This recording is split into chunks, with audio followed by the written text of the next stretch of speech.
Okay, இப்போ நம்ம எங்கே இருக்குன்னு தெரியுமா? காஷ்மீர், அது தெரிஞ்சிருக்கோம். ஆனால் இப்போ ஆரோ வேலி அப்படின்னு சொல்லி ஒரு வேலைக்கு வந்தோம். சொல்லப்போனால் இது வந்து க்ளோஸ்ட், யாரும் கிடையாது. சம் பீப்புள் சொன்னாங்க, ஆனால் ரேஞ்சர்ஸ் யாரும் என்னை டிஸ்டர்ப் பண்ணல. ஸோ நான் வந்து நடந்து வந்தனால யாரும் என்னை கேட்கலையா என்னன்னு தெரியல. நான் வாட்டில் மேப்பை பார்த்து பகல்காம்லேருந்து இங்கே ஒரு 12 கிலோமீட்டர், ஒரு பயம் கிடையாது ரோட்டில். நான் வாட்டில் சக்குன்னு நடந்து வந்தேன். சரி, அங்கே ரேஞ்சர் சில லோக்கல்ஸை கேட்டேன், இங்கே ரேஞ்சர் இருக்காங்களா அப்படின்னு. ரேஞ்சர் கேம்ப் இருக்குது அப்படின்னு அந்த தைரியத்தில் நான் வந்தேன்.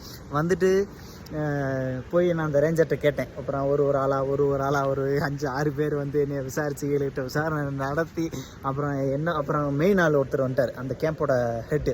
வந்து என்னப்பா வேணும் உனக்கு அப்படின்ற மாதிரி என்கிட்ட கேட்டார். நான் சொன்னேன், இந்த மாதிரி நான் வந்தேன், என்னோடய பிளான் வந்து நம்ம கதையெல்லாம் சொல்லிட்டு என்னோடய பிளான் ஆரோவில் இன்னைக்கு தங்கிட்டு நாளைக்கு நான் ஸ்ரீநகர் போகிற மாதிரி அப்படின்னு. அவர் சொன்னார், இல்லைப்பா இந்த கேம்பில் தங்க முடியாது, இது பெரிய பிரச்சனை, பெரிய ப்ரோட்டோக்கால் வரும். அது நான் கேம்பில் தங்கலை, என்னை பக்கத்தில் நான் எங்கேயாவது டென்ட் அடிச்சுக்குவா, டென்ட் போட்டு தூங்கிக்குவா அப்படின்னு கேட்டேன். அவர் okay, no problem, but actually இது இஸ் க்ளோஸ்டு, ஓகே டைம் வர ஆயிடுச்சு, அதனால் ஒன்றும் பிரச்சனை இல்லை, நீ தூங்கிக்க அப்படின்ட்டாரு. ஏதாவது எந்த பிரச்சனையும் வராதுங்க, அதையும் மீறி உனக்கு எதாவது வந்துச்சுன்னா நீ நேராக கேம்புக்கு வந்துரு அப்படின்ற மாதிரி சொன்னார்.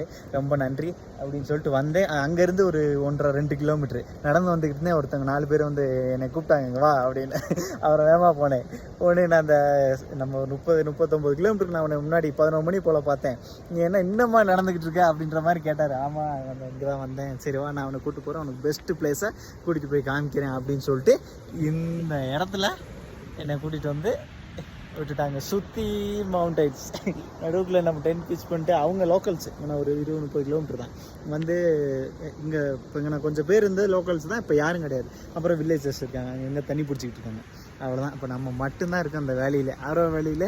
ஒருத்தர் ட்ராவலர்னால் இப்போ நான் மட்டும்தான் இருக்கேன், வேறு யாரும் கிடையாது. க்ளோஸ்ட்டு எல்லாமே அங்கே மிலிட்ரி கேட் போட்டு எல்லாத்தையும் அனுப்பிச்சி விட்டாங்க. நம்ம பேக்கு போட்டுதான் நம்மளை யாரையும் நடந்து வந்தனால யாரும் கேட்கல. நான் மட்டும் சக்குன்னு வந்துட்டேன். ஓகே, காஷ்மீரில் ஃபஸ்ட் டைம் டென்ட் பிச் பண்ணி தூங்க போகிறேன். நைட்டு யாரும் இல்லை, மணி கரெக்டாக இப்போ 6:53, அவ்வளோதான். அது பேர் என்ன, ஐ டோன்ட் நோ, சரி மறந்துட்டேன். ஓகே, நம்ம இன்றைக்கி என்ஜாய் பண்ணலாம்.